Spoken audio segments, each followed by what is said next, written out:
മാധുരപൂർണ പ്രശോഭിതം ഈ ജീവിതം, ആർദ്രമാം ദൈവ സ്നേഹം നിറയും പൂവനം.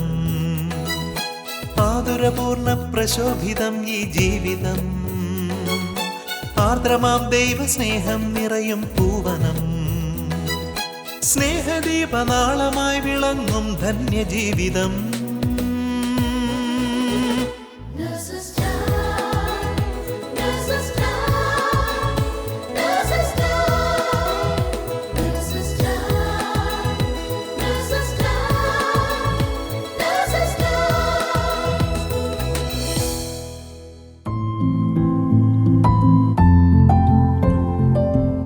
ദൈവത്തിൻ്റെ തിരുമുഖത്തു നിന്നും കരുണയും സ്നേഹവും ഒപ്പിയെടുത്ത് അത് മനുഷ്യ സേവനമെന്ന മുഖമുദ്രയാക്കിയവൾ.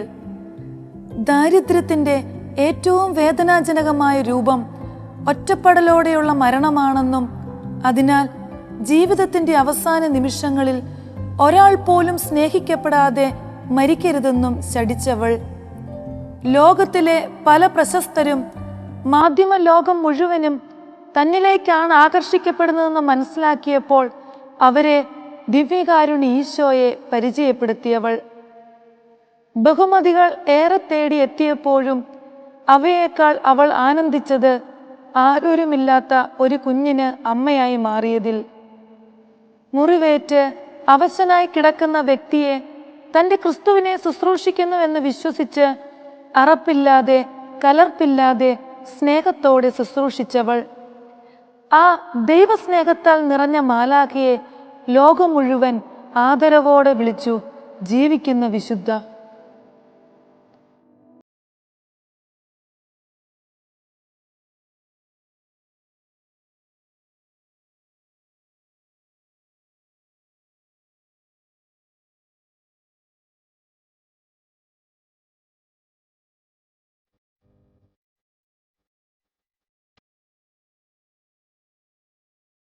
അതാ വരുന്നു രണ്ടെണ്ണം. എങ്ങോട്ടാ? അടിപൊളിയായിട്ടുണ്ട് ഡ്രസ്സൊക്കെ. Thank you. അയ്യോ അതന്നെ ചേച്ചി ഇവിടെ വന്നപ്പോഴാണ് അറിയുന്നേ ക്യാൻസൽ ആയെന്ന്. എന്തായാലും നല്ല കാര്യം. സമാധാനത്തിന് ഡ്യൂട്ടിക്ക് പോകാമല്ലോ. നിങ്ങൾ ആരെങ്കിലും ജെസ്സിനെ കണ്ടായിരുന്നോ? ജെസ്സിന വരുന്നുണ്ടോ? ആ ജെസ്സിനെ വരുന്നുണ്ടെന്ന് പറഞ്ഞായിരുന്നു. ഇല്ല ഇവിടെ കണ്ടില്ല, ഇപ്പൊ വരുന്നുള്ളായിരിക്കും. പക്ഷേ ചേച്ചി എന്നാ നമുക്കൊന്ന് നോക്കിയാലോ? എന്ത് നോക്കാനോ? ചേച്ചി മദർ തെരേസയെ പറ്റി പ്രസന്റ് ചെയ്യാൻ നേഴ്സസ് മിനിസ്ട്രിക്കല്ലേ ചർച്ചിൽ എക്സിബിഷൻ തന്നേക്കുന്നേ. അപ്പൊ എന്തായാലും നമ്മൾ പോകുന്നില്ലേ, നമുക്ക് എവിടെയെങ്കിലും മാറി നിന്ന് കുറച്ചു നേരം നോക്കാം. വീട്ടിലോട്ട് വാ, അവിടെ നിന്ന് സംസാരിക്കാം. ചായയൊക്കെ റെഡിയാണല്ലോ അല്ലേ?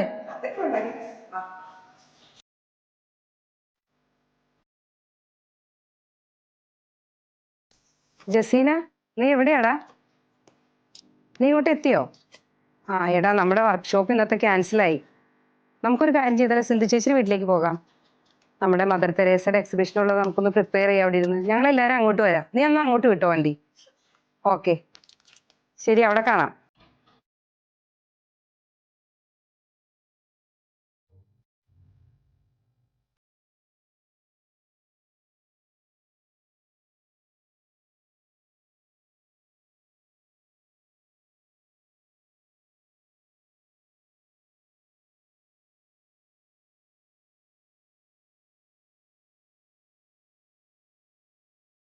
അഞ്ചുമണി ആയപ്പോഴേ പെട്ടെന്ന് ഇരുട്ടായല്ലേ? തണുപ്പായി തുടങ്ങിയില്ലേ, അതായിരിക്കുള്ളൂ. നിങ്ങൾ കയറുവാ, ഞാൻ ഡോറ് തുറക്കാം. ചേച്ചി എന്ത് രസം ഇവിടെ കാണാം. നമുക്ക് ഇവിടെ ഇരിക്കാം.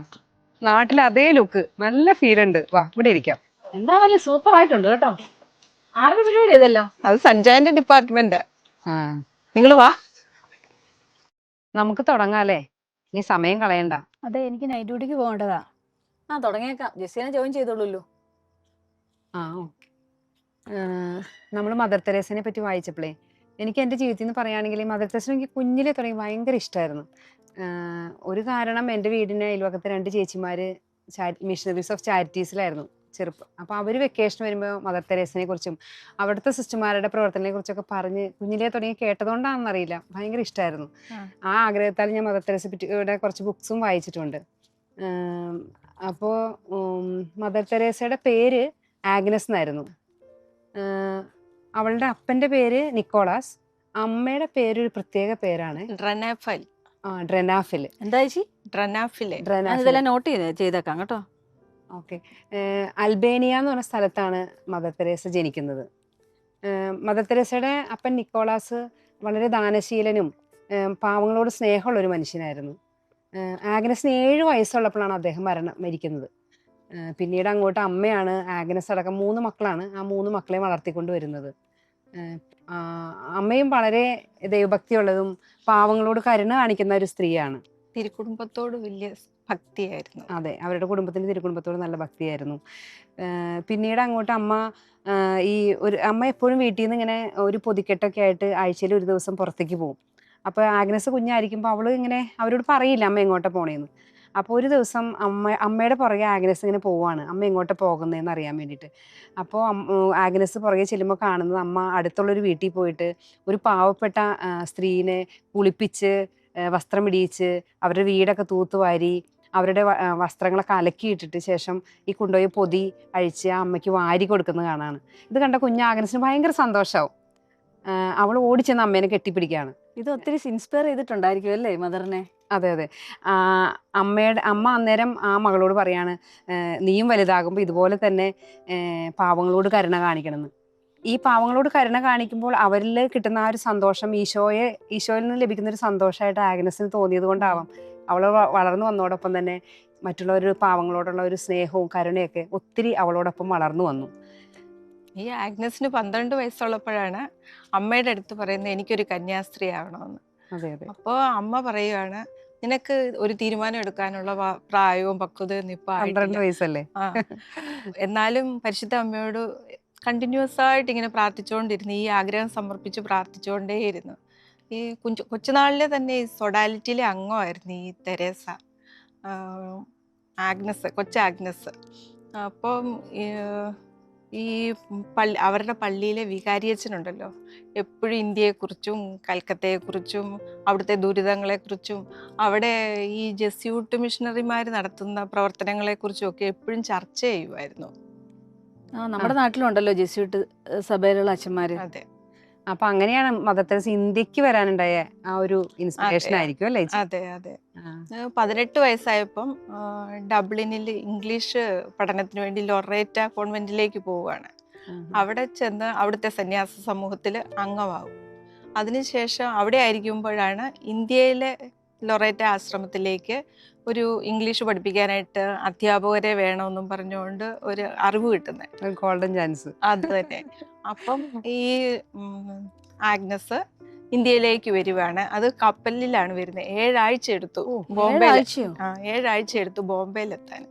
ബോംബെയിൽ നിന്ന് പിന്നെ ട്രെയിൻ കയറിയാണ് കൽക്കത്തയിലെത്തുന്നത്. അവിടെ വെച്ചാണ് ഈ ആഗ്നസിന്റെ പ്രഥമ വ്രതവാഗ്ദാനം നടത്തുന്നത്. അങ്ങനെയാണ് ഈ ആഗ്നസ് സിസ്റ്റർ തെരേസയായി മാറുന്നത്. അങ്ങനെ കൽക്കട്ടയ്ക്ക് ലോകത്തെ സ്നേഹത്തെ മാറ്റിമറിക്കാൻ പോകുന്ന ഒരു അമ്മയുണ്ടായി അല്ലേ ചേച്ചി? തീർച്ചയായിട്ടും. മദർ തെരേസ ഒരു ടീച്ചറായിരുന്നു. മദർ തെരേസയ്ക്ക് പാവപ്പെട്ടവരോടും പഠിക്കാൻ മോശമായ കുട്ടികളോടൊക്കെ വളരെ ദയൊക്കെ തോന്നിയിരുന്നു. അമ്മ പിന്നെ ടീച്ചർമാരോട് എപ്പോഴും പറയുന്ന ഒരു ഉപദേശം ഇങ്ങനെയായിരുന്നു: നിങ്ങൾ പഠിക്കാൻ മോശമായ കുട്ടികളെ ഒരിക്കലും തടയരുത്. അവരെ നമ്മൾ തടഞ്ഞു കഴിഞ്ഞാൽ ഭാവിയിൽ എന്തായി തീരുമെന്ന് നമുക്ക് അറിഞ്ഞുകൂടാ. അതുപോലെ തന്നെ പാവപ്പെട്ടവരിൽ ഒത്തിരി ബുദ്ധിമാന്മാരായ കുട്ടികളുണ്ട്. ആ ബുദ്ധിയുള്ള കുട്ടികളെ അവർ ഉന്നത നിലയിലേക്ക് എത്തിച്ചേർന്നേക്കാം.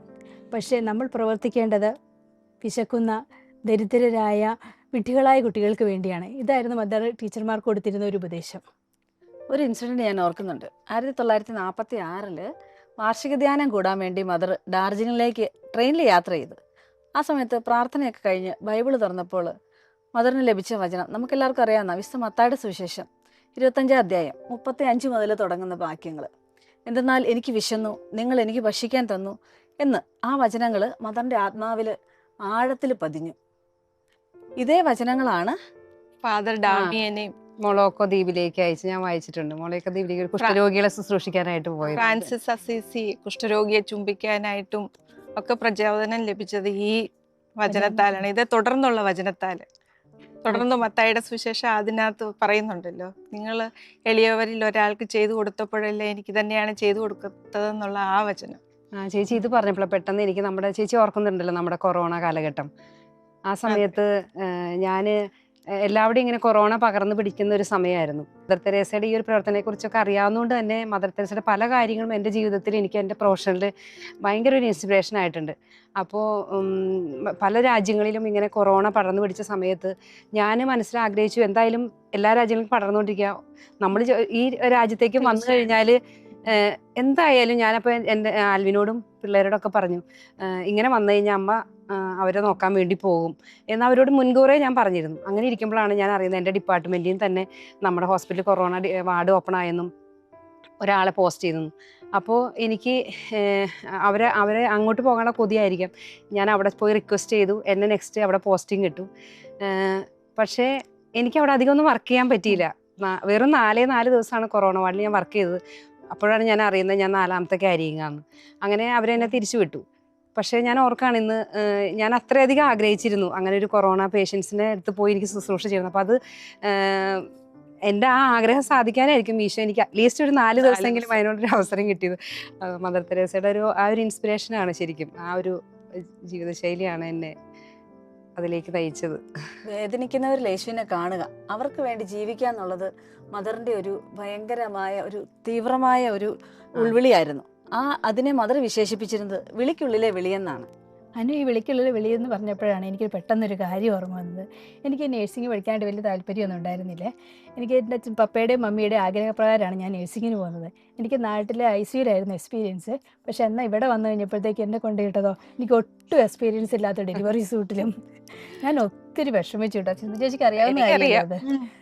എന്നാൽ ഇപ്പോൾ ഞാൻ ഒത്തിരിയേറെ സന്തോഷിക്കുന്നു. കാരണം എന്താണെന്ന് വെച്ച് കഴിഞ്ഞാൽ നമുക്കറിയാവുന്ന പോലെ ഒരു സ്ത്രീയുടെ ഏറ്റവും വലിയ പെയിനായ ഡെലിവറി പെയിനിലൂടെ ഓരോ അമ്മമാരും കടന്നു പോകുമ്പോഴും അവരുടെ അടുത്ത് പോയി അവരെ ആശ്വസിപ്പിക്കാനും അതുപോലെ തന്നെ ദൈവത്തിൻ്റെ സൃഷ്ടിയായ കുഞ്ഞിനെ ആദ്യമായി കയ്യിലെടുക്കുവാനും ലഭിക്കുന്ന ഭാഗ്യം എന്ന് പറഞ്ഞു കഴിഞ്ഞാൽ ദൈവത്തിൻ്റെ വലിയ അനുഗ്രഹമായിട്ടാണ് ഞാൻ കരുതുന്നത്. തീർച്ചയായിട്ടും. അതുപോലെ ചിലപ്പോഴൊക്കെ ഞങ്ങൾക്ക് ഈ അംഗവൈലിയുള്ള കുട്ടികളെയും പിന്നെ ജീവനില്ലാത്ത കുട്ടികളെയൊക്കെ എടുക്കേണ്ട സമയം വരാറുണ്ട്.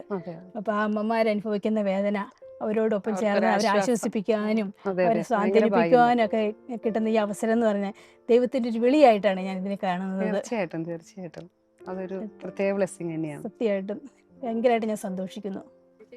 ഞാൻ വന്നു. ആ സിദ്ധി ചേച്ചിയുടെ വീട് കാണാൻ എന്തൊരു രസാ. അതെ, ഞങ്ങൾ ഓൾറെഡി പറഞ്ഞു കഴിഞ്ഞു. അത് കസേര എടുത്തോണ്ട് വരാം. നിങ്ങൾ സീരിയസ് ആയിട്ട് ഡിസ്കഷൻ ഒക്കെ സ്റ്റാർട്ട് ചെയ്തോ? ചെറുതായിട്ട് ലിറ്റിക്ക് നൈറ്റിന് പോകണം. അപ്പൊ അതുകൊണ്ട് തന്നെ ഞങ്ങള് സമയം കളഞ്ഞില്ല. ബുക്കൊക്കെ വായിച്ചായിരുന്നോ? കുറച്ച്. അതന്നെ ഒരു കുറച്ച്. എനിവേ പറയുന്ന കേട്ടോ, ഞാൻ എന്താണേലും അത്യാവശ്യ കാര്യങ്ങളൊക്കെ നോട്ട് ചെയ്യുന്നുണ്ട്. നമ്മള് പറഞ്ഞത് മദർ അതിനുശേഷം ലൊറേറ്റ കോൺവെന്റിൽ നിന്നും വെളിയിലേക്ക് ഇറങ്ങുക എന്നുള്ളത്, വെളിയിൽ ചേരിയിൽ ഇറങ്ങി ശുശ്രൂഷ ചെയ്യുക എന്നുള്ളത് വളരെ ബുദ്ധിമുട്ടുള്ളൊരു കാര്യമായിരുന്നു. അതിനുവേണ്ടി മദർ കാത്തിരുന്ന് പ്രാർത്ഥിച്ചു. അങ്ങനെ 1948 ആ പ്രാർത്ഥനയ്ക്ക് ഒടുവിൽ ആശ്രമത്തിൽ നിന്നും ചേരിയിലേക്ക് ഇറങ്ങാൻ പറ്റി മദറിന്. അന്ന് മദറിന്റെ കയ്യിൽ ആകെ ഉണ്ടായിരുന്നത് 5 രൂപ 15 പൈസയും ഒരു കഷ്ണം സോപ്പും മാത്രമായിരുന്നു. ആ സോപ്പുമായിട്ട് കുഷ്ഠരോഗികളെ കുളിപ്പിക്കാനായിട്ട് അത് ഉപയോഗിച്ചു എന്നാണ് പറയപ്പെടുന്നത്. പക്ഷെ ഈ രോഗികളെ ശുശ്രൂഷിക്കാനും മുറിവുകൾ വെച്ച് കെട്ടാനും ഒക്കെ അറിവും പരിചയവും അത്യാവശ്യമാണെന്ന് മദർ മനസ്സിലായി. അങ്ങനെ മദർ പാട്നയിലുള്ള മെഡിക്കൽ മിഷൻ സിസ്റ്റേഴ്സിന്റെ നഴ്സിംഗ് സ്കൂളിൽ ചേർന്ന് ഒരു 3 മാസത്തെ നഴ്സിംഗ് പഠനം പൂർത്തിയാക്കി. അങ്ങനെ മദർ നഴ്സിംഗും പഠിച്ചു. ടീച്ചറായി വന്ന മദർ നഴ്സിംഗും പഠിച്ചു. അതിനുശേഷം രോഗി പരിചരണത്തിനും മുറിവുകൾ വൃത്തിയാക്കാനും ഒക്കെ പഠിച്ചതിന് ശേഷമാണ് മദർ ചേരിയിൽ ഇറങ്ങി കൽക്കട്ടയിൽ ശുശ്രൂഷ ആരംഭിച്ചത്. ലൊറേറ്റ കോൺവെന്റ് വിട്ട മദർ സ്ഥാപിച്ച ഒരു സന്യാസ സമൂഹമാണ് missionaries of charity. 1950 missionaries of ചാരിറ്റിക്ക് റോമിൽ നിന്ന് അംഗീകാരം ലഭിക്കുന്നത്.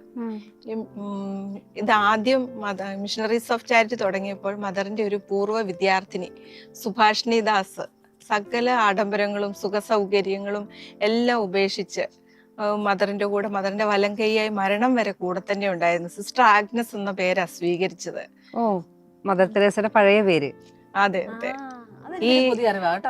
ഈ സിസ്റ്റർ ആഗ്നസ് ആയിരുന്നു മിഷണറീസ് ഓഫ് ചാരിറ്റിയിലെ ആദ്യത്തെ അംഗം. എന്നാൽ ഞാൻ ചായ എടുക്കാം. അത് നല്ല കാര്യം ചേച്ചി. ഇച്ചിരി കട്ടിക്ക് പോരട്ടെ? ആയിക്കോട്ടെ, നമുക്ക് പറഞ്ഞു തുടങ്ങാം. ഈ മിഷണറീസ് ഓഫ് ചാരിറ്റി 2-3 വർഷമായപ്പോഴേക്കും അവരുടെ അംഗസംഖ്യ വർദ്ധിച്ചു. ഏകദേശം 27 പേരോളമായി. എല്ലാവർക്കും കൂടി താമസിക്കാനുള്ള ഇടമില്ല. ഒരു പുതിയ സ്ഥലം കിട്ടാൻ ഒരു സാധ്യതയില്ലാത്ത സമയത്ത് പരിശുദ്ധ അമ്മയോട് മദർ പറഞ്ഞു 85,000 പ്രാവശ്യം എത്രയും ദയുള്ള മാതാവേ ചൊല്ലാമെന്ന്. അമ്മ 85,000 പ്രാവശ്യം 85,000 പ്രാവശ്യം അമ്മ ഉള്ളൊരുക്കി പ്രാർത്ഥിച്ചു. അങ്ങനെ ഒരു ദിവസം ഒരു അപരിചിതൻ വീട്ടിലെത്തി അമ്മയോട് പറഞ്ഞു ഒരു പുതിയ സ്ഥലം വീടും കൊടുക്കാനുണ്ടെന്ന്. അമ്മയും ഈ അപരിചിതനും കൂടി അവിടെ പോയി കെട്ടിട ഉടമസ്ഥനോട് കാര്യങ്ങളെല്ലാം പറഞ്ഞു. അപ്പൊ ഈ കെട്ടിട ഉടമസ്ഥൻ ചോദിച്ചു, മദർ എങ്ങനെ അറിഞ്ഞു ഈ കെട്ടിടം വിൽക്കാനുണ്ടെന്ന്? ഞാൻ എൻ്റെ ഭാര്യയോട് മാത്രമാണല്ലോ ഈ കാര്യം പറഞ്ഞിട്ടുള്ളതെന്ന്. അമ്മ അങ്ങനെ ഈ അപരിചിതനെ തിരിഞ്ഞു നോക്കിയപ്പോഴത്തേക്കും കാണാതായി. അമ്മയ്ക്ക് ശരിക്കും ഉത്തരം മുട്ടി. പിന്നീട് കൽക്കത്തയിലെ ബിഷപ്പാണ് അമ്മയ്ക്ക് ആ പുതിയ സ്ഥലം വാങ്ങിക്കൊടുത്തത്. മരണം വരെ 44 വർഷത്തോളം അമ്മ ആ വീട്ടിലാണ് താമസിച്ചത്. അതാണോ മദർ ഹൗസ് എന്ന് പറയുന്നത്? അതെ അതെ. ആ ചേച്ചി എടി, ചായ കാട്ടിക്കുന്നൊക്കെ പറഞ്ഞിട്ടോ ചേച്ചി? അത് പുറകെ വരുന്നുണ്ട്. സണ്ണിച്ചാനകത്തുണ്ടെന്ന് തോന്നല്ലോ. ഉണ്ടേ, അതുകൊണ്ടല്ലേ ഇത്ര പെട്ടെന്ന് ചായ വന്നത്. നമ്മളെവിടെയാ പറഞ്ഞു നിർത്തിയത്? ഞങ്ങള് മദർ ഹൗസിന്റെ കാര്യം പറഞ്ഞു നിർത്തുമായിരുന്നു. അതെയോ? രോഗി ശുശ്രൂഷയോടൊപ്പം ഈ മരണാസന്ന ആയവർക്കേ മരിക്കാനായിട്ട് ഒരിടം അന്വേഷിച്ച ഈ മദറിന് അധികാരികള് കാളിക്കട്ട് തീർത്ഥാടകർക്കുള്ള ഒരു സത്രം അനുവദിച്ചു കൊടുത്തത്. മരിക്കാൻ കിടക്കുന്നവരുടെ സ്വർഗം എന്നല്ലേ ചേച്ചി അത് മദറിനെ വിശേഷിപ്പിച്ചിരുന്നത്? ആ സ്ഥലത്തെ ഒരു സ്വർഗമാക്കാൻ പരിശുദ്ധ അമ്മയുടെ നിർമ്മല ഹൃദയത്തിന്റെ പേരായ നിർമ്മൽ ഹൃദയം എന്നുള്ള പേര് അങ്ങനെയാ കൊടുക്കുന്നത് ആ സത്രത്തിന്. അതിന്റെ ചെലവിനൊന്നും ഒരിക്കലും ദേവാലയത്തിൽ നിന്നുള്ള തുകയോ സർക്കാരിന്റെ ഗ്രാൻഡോ ഒന്നും സ്വീകരിച്ചിരുന്നില്ല. മദർ അത് ദൈവപരിപാലന അല്ലെന്നാ പറയുന്നത്. അതെ, അങ്ങനെ വാങ്ങുന്നതൊന്നും. പകരം മറ്റുള്ളവരുടെ മുമ്പിൽ കൈ നീട്ടും അതിൽ നിന്ന് കിട്ടുന്നത് കൊണ്ടാണ് അനുദിന ചെലവുകളൊക്കെ നടത്തിയിരുന്നത്. ചായ എടുക്ക. ഈ നിർമ്മൽ ഭവനെതിരെ ഒരു കേസ് ഉണ്ടായിരുന്നു. അന്ന് അവിടെയുള്ള യുവജനങ്ങൾ ഈ കന്യാസ്ത്രീമാര് മറ്റു മതത്തിലുള്ള ആൾക്കാരെ മഠത്തിൽ അവിടെ കൊണ്ടുപോയിട്ട് ആ ആശ്രമത്തിൽ കൊണ്ടുപോയിട്ട് ക്രിസ്ത്യാനികളാക്കുന്നു. പിന്നെ അവർ മരിക്കുമ്പോൾ ക്രിസ്ത്യാനികളുടെ മതാചാര പ്രകാരമാണ് അവരെ ശവസംസ്കാരം നടത്തുന്നതെന്നൊക്കെ പറഞ്ഞുകൊണ്ട് ഒരു വലിയ കംപ്ലൈന്റ് കൊടുത്തു. ഈ നിർമ്മൽ ഭവനെതിരെ കല്ലെറിയ വരെ ഉണ്ടായി. ഒരു കമ്മീഷനെ കമ്മീഷണറും പിന്നെ കോർപ്പറേഷൻ അധികാരിയും ഇവരൊന്നിച്ച് കുറച്ച് യുവജനങ്ങൾ ഒന്നിച്ച് അവിടെ ചെന്നു. അവര് അവിടെ ചെന്നപ്പോൾ കാണുന്ന കാഴ്ച മദർ ഒരു മനുഷ്യന്റെ കാലയിലെ ഭയങ്കര വൃത്തികേടായ അല്ലെങ്കിൽ അത്ര ശോചനീയമായ അവസ്ഥയിൽ ഒരു വ്രണം, അത് ഇന്ന് പുഴുക്കളൊക്കെ പുറത്തേക്ക് ചാടുന്നുണ്ട്. മദർ ഗ്ലൗസ് പോലും ഇടാതെ ആ പുഴുക്കളെയൊക്കെ പറക്കി മാറ്റുന്നതും അവിടെയുള്ള മറ്റ് സഹോദരികൾ 4 പാട് ഓടി നടന്ന് അവിടെയുള്ള രോഗികളെ ശുശ്രൂഷിക്കുന്നതും അവരവരെ കുളിപ്പിക്കുന്നതും ഭക്ഷണം കൊടുക്കുന്നതും ഇതെല്ലാം കണ്ടു നിന്ന ആ പോലീസ് കമ്മീഷണറുടെയൊക്കെ കണ്ണ് നിറയേണ്ടായി. അവർ പറഞ്ഞു, ഇവിടെ ഞാൻ കാണുന്നത് ജീവിക്കുന്ന മാലാഖമാരെയാണെന്ന്. അത് കണ്ട് പുറത്തേക്ക് ഇറങ്ങിപ്പോയി ആ കമ്മീഷണർ പുറത്തുനിന്ന യുവജനങ്ങളോട് പറഞ്ഞു, ഒരു ദിവസമെങ്കിലും നിങ്ങളുടെ അമ്മമാരോ പെങ്ങന്മാരോ വന്ന് ഇവിടെയുള്ള ഈ രോഗികളെ ഇതുപോലെ ശുശ്രൂഷിക്കുമെങ്കിൽ ഞാൻ അമ്മയോടും സഹോദരിമാരോടും അവിടെ നിന്ന് ഇറങ്ങാൻ പറയാമെന്ന്. അങ്ങനെ അത് കേട്ട ആ യുവജനങ്ങളെല്ലാം ഒരു ശ്മശാന മൂകതയിലേക്ക് പോയെന്നാണ് വായിക്കുന്നത്. ഈ ജീവിക്കുന്ന മാലാഖയെ പറ്റി പറഞ്ഞപ്പോഴാണ് ഞാൻ ഓർക്കുന്നത്. നിങ്ങൾക്കറിയാലോ, ഞാൻ ആന്റിനേറ്റൽ വാർഡിലാണ് വർക്ക് ചെയ്യുന്നത്. പിന്നെ ഡെലിവറിക്ക് ലേബർ റൂമിലോട്ട് വിടുന്നതിന് തൊട്ട് മുമ്പ് വരെയുള്ള കെയർ ഞങ്ങളാണ് കൊടുക്കുന്നത്. അപ്പോൾ ആ വേദനയിലൂടെയൊക്കെ അവർ കടന്നു പോകുമ്പോൾ നമ്മൾ പറയുന്ന ഒരു ചെറിയ വാക്കുപോലും അവർക്കത് വലിയ ആശ്വാസമാണ്. ഡെലിവറിയൊക്കെ കഴിഞ്ഞിട്ട് പലരും കുഞ്ഞുമായിട്ടൊക്കെ തിരിച്ചു വരും, നമ്മുടെ പേരും ചോദിച്ച് സിന്ധു സിസ്റ്റർ എവിടെ എന്ന് ചോദിച്ചു വരും. അപ്പം നമ്മൾ അവരുടെ മുഖത്തോട്ട് നോക്കുമ്പോൾ, അവരുടെ കണ്ണുകളിലേക്ക് നോക്കുമ്പോൾ നമുക്കുള്ള ആ ഒരു സന്തോഷമേ അവരുടെ അത് ഒത്തിരി വലുതാ. മദർ പറയാറില്ലേ, നമ്മൾ വലിയ കാര്യങ്ങൾ ചെയ്യണമെന്നില്ല, ചെറിയ കാര്യങ്ങൾ വലിയ സന്തോഷത്തോടെയും സ്നേഹത്തോടെയും ചെയ്യുന്നതിലാണ് കാര്യം. അതൊരു മദറിന്റെ ഫേമസ് ആയിട്ടുള്ള ഒരു കോട്ട നമ്മൾ എപ്പോഴും കേൾക്കുന്നതാണ്. കുണ്ടുകുളം പിതാവല്ലേ ചേച്ചി അമ്മയോട് കേരളത്തിലൊരു ശാഖ തുടങ്ങാൻ ആവശ്യപ്പെട്ടത്? തൃശ്ശൂർ രൂപതയില് മിഷണറീസ് ഓഫ് ചാരിറ്റിക്ക് വേണ്ടിയിട്ട് ഒരു ശാഖ തുടങ്ങണമെന്നും അതിനുവേണ്ടി ഒരു വിശ്വാസി ഏക്കർ കണക്കിന് തെങ്ങിൻതോപ്പ് വാഗ്ദാനം ചെയ്ത വിവരവും കുണ്ടുകുളം പിതാവാണ് മദറിനെ അറിയിക്കുന്നത്. എന്നാൽ മദർ അത് സ്നേഹത്തോടെ നിരസിക്കുകയാണ് ഉണ്ടായത്. എന്താ ചേച്ചി മദർ അങ്ങനെ നിരസിക്കാൻ കാരണം? അത് ദരിദ്രരായവരോടൊപ്പം ചേരി പ്രദേശത്തെ ശാഖ തുടങ്ങുന്നുള്ളതെന്നാണ് മദറിന്റെ മറുപടി. ഈ നിർമ്മൽ ഹൃദയ പോലെ തന്നെ അനാഥ കുഞ്ഞുങ്ങൾക്ക് വേണ്ടി നിർമ്മൽ ശിശുഭവൻ അമ്മ ആരംഭിച്ചു. പിന്നെ ചേരികളിൽ നിന്ന് വിവിധ ശാഖകളായിട്ട് പല ഭൂഖണ്ഡങ്ങളിലേക്ക് വ്യാപിച്ചു. പിന്നെ മദറിനെ പറ്റി പറയുവാണെങ്കിൽ 700 അവാർഡുകളും ബഹുമതികളും അമ്മയ്ക്ക് ലഭിച്ചു.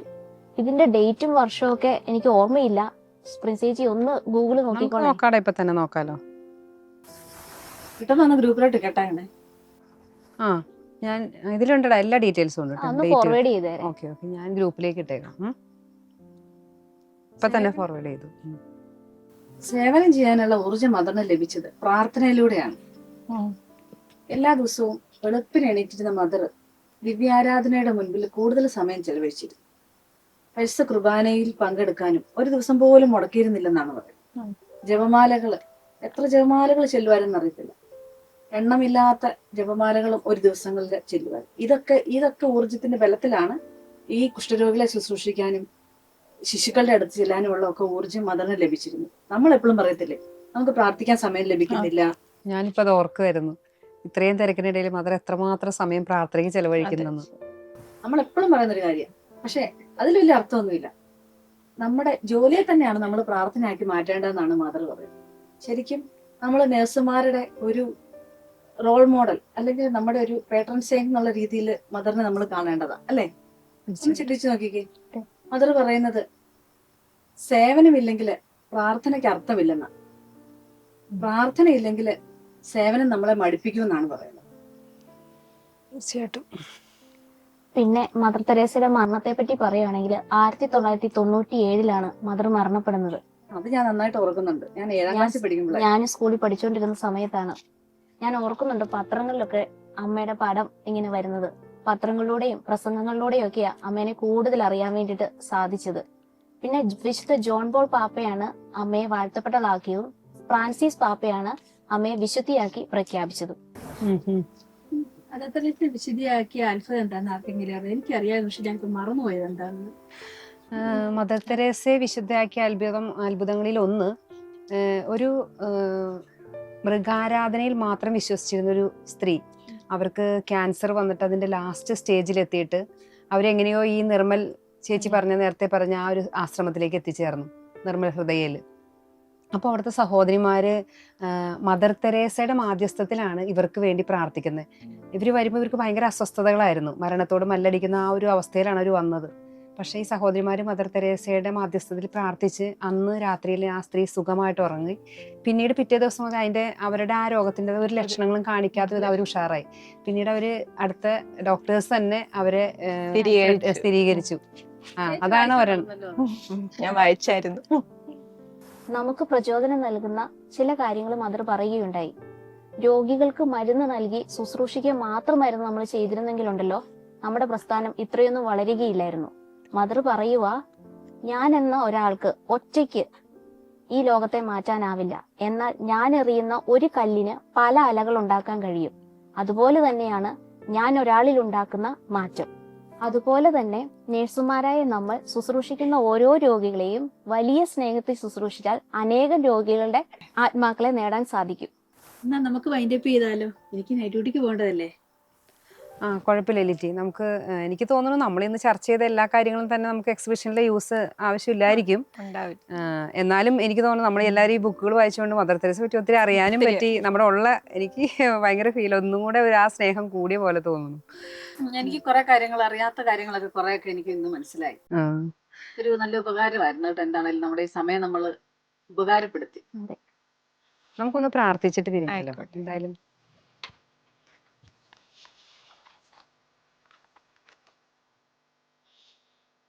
സ്നേഹമുള്ള ഈശോയെ, ഈ ഒരു നല്ല ദിവസത്തെ ഓർത്ത് ഞങ്ങൾ അങ്ങേക്ക് നന്ദി പറയുന്നു.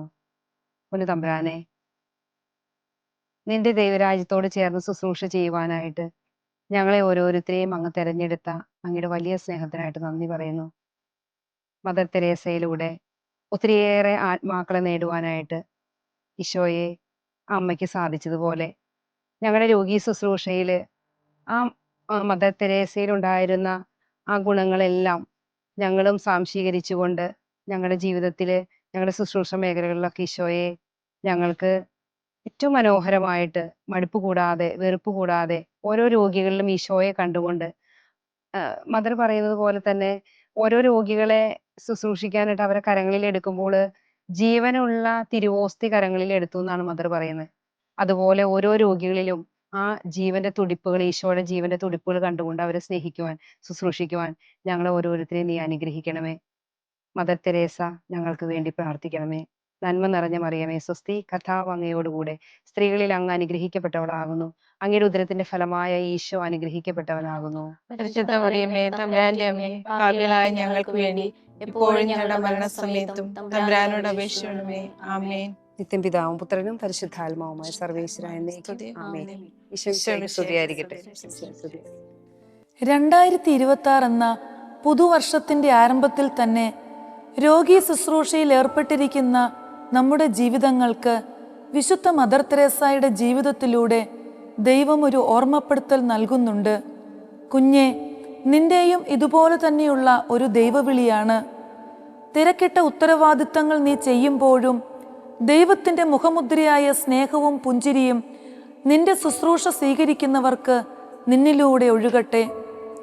വേദനിക്കുന്നവൻ്റെയും തകർന്നിരിക്കുന്നവൻ്റെയും ഒറ്റപ്പെട്ടവൻ്റെയും മരുന്നായി നിന്റെ സാന്നിധ്യവും മാറട്ടെ. കാരണം നീ ഇത് ചെയ്തു കൊടുക്കുന്നത് നിനക്ക് ലഭിക്കുന്ന ഭൗതിക സമ്പാദ്യത്തിനു വേണ്ടി മാത്രമല്ല, ഒരിക്കലും നശിക്കാത്ത ഒളിമങ്ങാത്തതുമായ നിത്യത എന്ന സ്വപ്ന സാക്ഷാത്കാരത്തിനു വേണ്ടിയാണ്. അങ്ങനെ ഈ നൂറ്റാണ്ടിൻ്റെ ഒരു വിശുദ്ധയാകുവാൻ നിനക്കും സാധിക്കട്ടെ. വിശുദ്ധ മദർ തെരേസ നമ്മുടെ മധ്യസ്ഥയാവട്ടെ. ദൈവമാതാവും ഞങ്ങളുടെ അമ്മയുമായ കന്യകാമറിയമേ, ഫാത്തിമാനാഥേ, എൻ്റെ കുടുംബത്തെയും തിരുസഭയെയും മാനവകുലത്തെയും ലോകമെമ്പാടുമുള്ള നേഴ്സുമാരെയും അങ്ങേ വിമല ഹൃദയത്തിന് പ്രതിഷ്ഠിക്കുന്നു. അങ്ങേ ശക്തിയുള്ള സംരക്ഷണത്തിൽ ഞങ്ങളെ കാത്തുകൊള്ളണമേ. ആത്മീയവും ശാരീരികവുമായ സകല അപകടങ്ങളിലും ക്ലേശങ്ങളിലും നിന്ന് ഞങ്ങളെ രക്ഷിച്ചു കൊള്ളണമേ. എല്ലാറ്റിലും ദൈവേഷ്ടം കണ്ടെത്തി നിറവേറ്റുവാനും യേശുവിൻ്റെ തിരുഹൃദയത്തിന് പ്രീതികരമായ വിധത്തിൽ ജീവിച്ച് സ്വർഗഭാഗ്യത്തിൽ എത്തിച്ചേരുവാനും കാരുണ്യനാഥേ, ഞങ്ങളുടെ സ്നേഹമുള്ള അമ്മേ, ഞങ്ങളെ സഹായിക്കണമേ. ആമേൻ.